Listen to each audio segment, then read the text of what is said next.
Okay, let's unpack this. Our mission today, really, is to dissect this business case arguing for, well, potentially replacing or at least augmenting traditional sales teams. Right, with AI. Specifically, that Revive B2B AI sales system mentioned in the sources. Exactly. And what's striking, I think, is how the material frames it. Yeah, it's not just, oh, let's cut costs. It's positioned as almost a necessary fix. A fix for what they see as deep problems in how B2B sales works right now. Mm-hmm.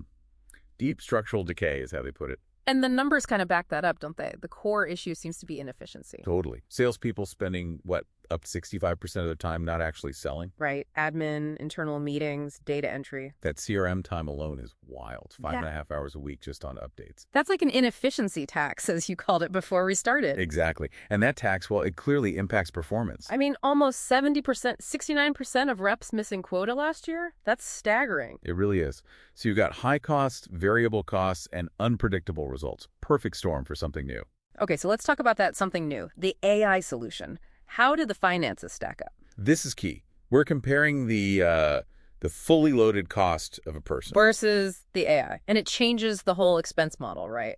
From variable OpEx, operational expenditure. to fixed, predictable SaaS cost, software as a service. So digging into those numbers, what's the real annual cost for a mid-level human rep?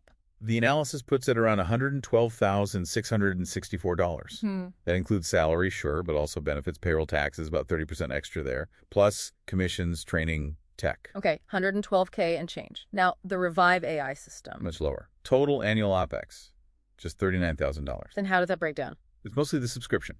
$24,000 for the SaaS platform itself. Okay. Plus, they budget about $15,000 for what they call fractional human oversight, someone keeping an eye on it. So wait, the difference is over $73,000 per role per year. Yep, net OpEx reduction of $73,664. That's huge. And that saving, it goes straight to operating income. Immediately, which means an instant, sustainable boost to operating cash flow. It makes the company fundamentally more profitable on paper right away. Okay, that's compelling financially, but, efficiency isn't everything if it doesn't actually acquire customers. Good point. Which brings us to maybe the biggest aha moment. Customer acquisition cost, CAC. Right, so traditional model, one rep, maybe 1,500 leads a year. Yeah, and out of those, they acquire about 120 customers based on the source data. Which puts the sales cost per customer at $938.87, nearly $1,000. Okay, now the AI. It's all about scale. It handles way more volume. How much more? Estimated 15,000 leads a year. That's a 10-fold increase in capacity. Wow. Okay, but conversion rate is lower, isn't it? It is. The human converts maybe 8%. The AI model they used assumes 3%. Lower rate. But off a much, much bigger base. Exactly. So even at 3%, that 15,000 leads turns into 450 customers annually. Way more than the human rep. Okay. So what does that do to the cost per acquisition? It plummets. Remember the $938 number? Yeah. With the AI system, the sales cost per acquisition drops to just $86.67. $86.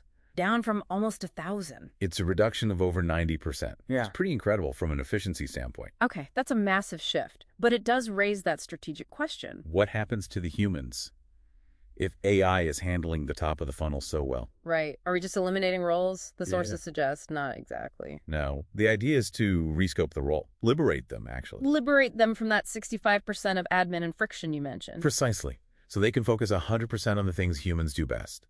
High-value stuff. It's like building those really deep strategic relationships, complex negotiations, closing the big enterprise deals. Exactly. Pull them up out of the CRM hamster wheel, as you put it. So automate the top, elevate the human role. And by doing that, the company breaks that old link, where growth always meant hiring more salespeople. Right. More headcount doesn't automatically equal more revenue anymore. It allows for capital-efficient scaling. Growth without just adding more expensive people linearly.